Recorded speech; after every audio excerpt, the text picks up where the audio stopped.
Ballonnement, ventre gonflé, hormones.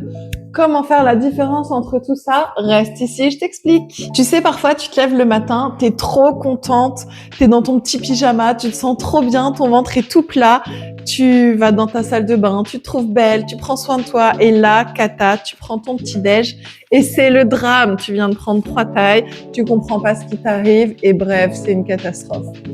Spoiler alerte, c'est un peu normal, non, quand tu manges, d'avoir un ventre qui se gonfle avec la digestion et tout simplement les aliments que tu viens de mettre dedans. Ce ventre gonflé qui t'embête, c'est pas toujours du gras et c'est pas tout le temps dans la journée, alors ne te prends pas la tête, ça n'a peut-être rien à voir avec ce que tu fais. Déjà, il faut savoir qu'en tant que femme, on est sujette à un cycle d'environ 28 jours qui fait que notre utérus a sa vie qui lui est propre, reliée à la nôtre évidemment, mais qu'il vit et gonfle et dégonfle à des endroits et des moments qui expliquent que ton ventre ne peut pas toujours être fidèle à lui-même. Donc oui, en fonction de ton cycle, déjà, la taille de ton ventre va pouvoir évoluer et tu n'as pas à en avoir honte, tu n'as pas à le cacher, tu n'as pas à te sentir mal à cause de ça. Au contraire, il n'y a rien de plus beau. En 2, attention à la rétention d'eau, c'est possible aussi. Et on en a parlé déjà dans plusieurs vidéos avant celle-ci.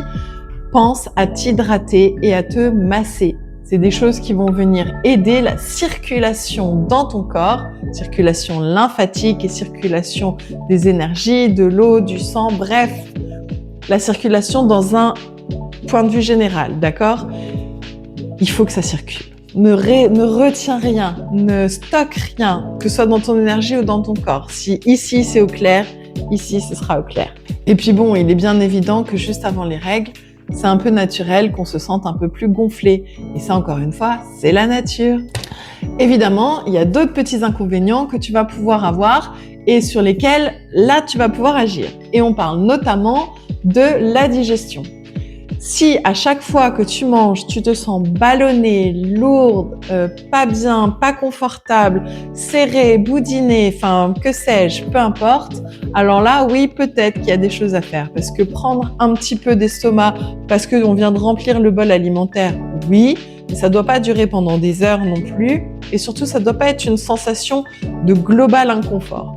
Donc, dans un premier temps, tu vas peut-être pouvoir te poser la question à quelle vitesse tu manges ton repas. Ça influe énormément puisque la digestion commence directement dans la bouche avec la mastication et la salive qui vient dégrader les premières enzymes des nutriments. D'accord ? Ensuite, plus tu manges vite, plus ton estomac se remplit d'un coup et donc... Alors que si tu commences à manger plus doucement, les aliments vont arriver plus doucement, ils vont avoir le temps de commencer à être un petit peu digérés pendant que les autres vont arriver. Le flux va être beaucoup plus circulant et non stagnant. Ensuite, il y a peut-être tout simplement des associations alimentaires que tu fais un peu de travers. Et là, ça va être éventuellement le rôle d'un ou d'une naturopathe, ce que je suis au passage pour pouvoir t'aider à trouver les bonnes associations alimentaires. Et tout simplement ne plus avoir de guerre civile dans ton ventre pendant la digestion. Sachant qu'en plus, il y a peut-être des aliments que tu auras remarqués qui te correspondent moins, que tu peux tout simplement moins bien digérer parce que on est tous différents et qu'on a tous des choses comme ça qui marchent plus ou moins bien sur nous. Encore une fois, c'est un gros sujet en naturopathie, c'est le gros sujet naturopathique. Donc si jamais tu es sujet à ce genre de problématique, n'hésite pas à consulter. Le mieux pour pouvoir un peu déceler ce malaise qui arrive, tout simplement, c'est de noter quand est-ce que ça arrive, ce que tu as fait juste avant, ce que tu fais au moment où ça arrive et de pouvoir avoir comme ça un peu un schéma qui se répète. Est-ce que c'est tout le temps après le repas? Est-ce que des fois c'est après le repas, d'autres fois non?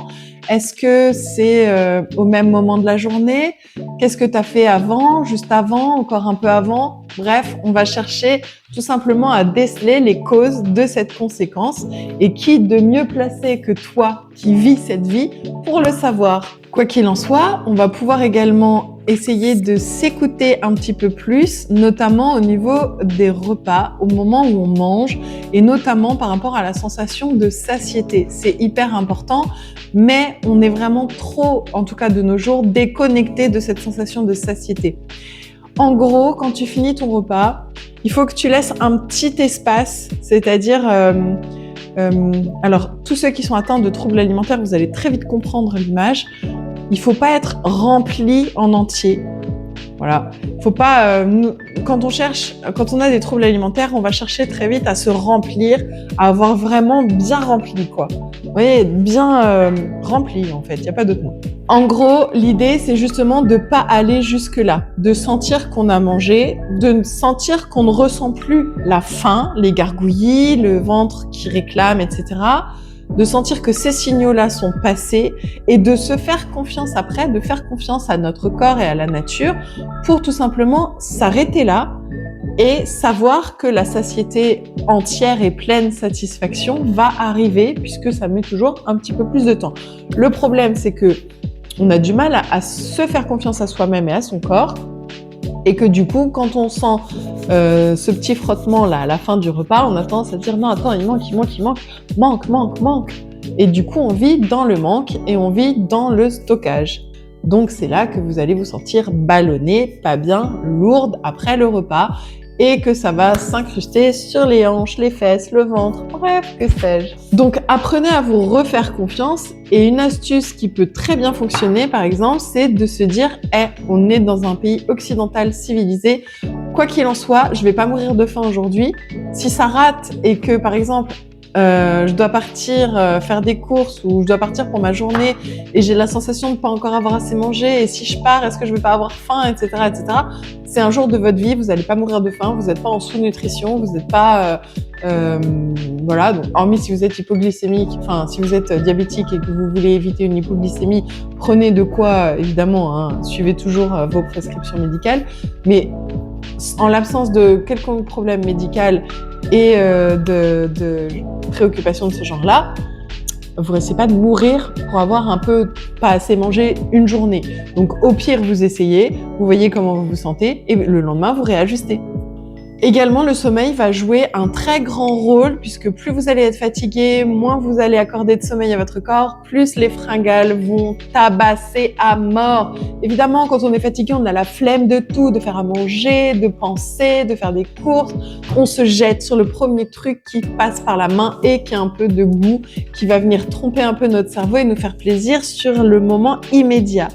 Sauf que nous, on veut se faire plaisir sur le moment moyen et long terme, n'est-ce pas? Parce que 5 minutes de plaisir dans la bouche, 5 ans sur les hanches, c'est un peu ça l'image. Hein. Fais-toi plaisir maintenant, paye-le plus tard. Ou alors, fais-toi plaisir maintenant autrement, c'est-à-dire en anticipant ton bien-être, en t'apportant des bonnes choses et ne le paye jamais, reçois justement le paiement de la nature plus tard. Bref, t'as compris, c'est pas toujours aussi simple d'avoir un ventre plat et c'est pas toujours aussi simple de savoir le pourquoi du comment. En tout cas, j'espère que cette vidéo t'a donné pas mal d'astuces et de conseils. Si c'est le cas, n'hésite pas à me laisser un petit pouce en l'air et un commentaire. Et en tout cas, je te dis à bientôt. Ton corps n'est pas ton pire ennemi. Bye bye!